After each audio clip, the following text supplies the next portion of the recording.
Адинай Мырзабекова кыйын кырдаалда калкына калканч болуп, убактылуу ооруканалардын биринде бейтаптарга жардам көрсөтүп, иштеп жүргөндө мезгилсиз каза болгон. 10 күлүнүн бири да ачыла электе жарык дүйнө менен кош айтышкан бүгүнкү күндүн баатырын ар дайым эстеп жүрүү үчүн анын ысымы Борбор-Калаадагы жаңы курулган сейилбакка ыйгарылган.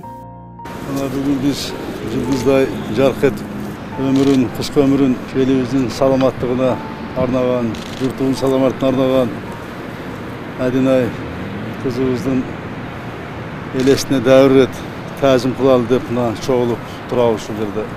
Ал эми кышка жатса дагы элибиздин элесинде, элибиздин жүрөгүндө ар дайым сакталат. Анткени ал элибиздин ден соолугу үчүн, журтубуздун амандыгы үчүн өз ыктыяры менен жан үрүп, күрөшүп кайтыш болду. Мекендештерибиздин элесинде ар дайым сакталат. Адинайды жана пандемияда коронавирус менен күрөшүүгө эбегейсиз салым кошкон ыктыярчы жана дарыгерлерди ар дайым эстеп жүрүү үчүн жаңы эс алуу багы Адинай атындагы дарыгерлердин жана ыктыярчылардын паркы деп аталды. Адинайдын элесин түбөлүккө калтыралы деп ушундай демилге көтөрдүк. Ушул мына сейил багы ушул башталып бүтүп атты эле.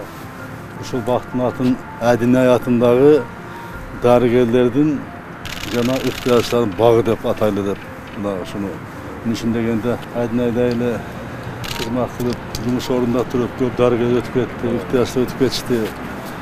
Оор мезгилде, кыйын мезгилде өздөрүнүн жанын аябай, өзүнүн тууганына, бир тууганына үй бүлөсүнө коркунуч келип атса дагы, ушул жумуш орунунун үстүндө турган врачтарды эстеп туралы, ыктыярчыларды эстеп туралы деген ой менен ушул бактын атын айтып кеткендей коелу деп Бишкек мэриясына мына колдоп берип атышат. Буларга да рахмат.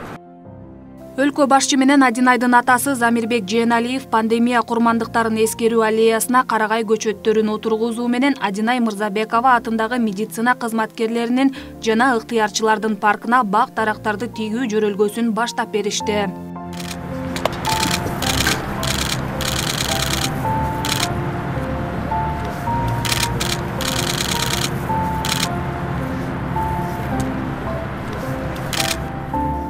Бишкек шаарынын мурунку илгерки Бишкек шаары жакшы шаар деген даңкы бар эле. Ошону кайра алып келели деп ошого аракеттер болуп атат буюрса. Элдин муниципалдык менчик болгон, мамлекеттик менчик болгон эс алуу, мына зоналар, парктар баардыгы менчикке кетип калган. Ошону кайра алып атабыз. Бул зонанын жогору жагын бүт буюрса муниципалдык менчикке, мамлекеттик менчикке өттүрүп, элдин эс ала турган жайларын көбөйтөбүз.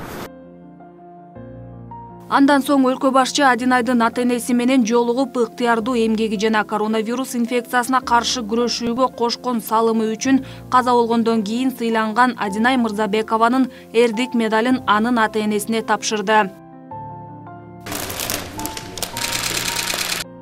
Президент Сооронбай Жээнбеков Адинай Мырзабекованын ата-энесине оор жоготууга байланыштуу дагы бир жолу көңүл айтып, Адинайдын ата-энеси үчүн анын эшиги ар дайым ачык экендигин баса белгиледи. Ошондой эле Адинай Мырзабекованын ата-энеси өлкө башчынын колунан Чыңгыз Айтматовдун чыгармалар жыйнагын белекке алышты.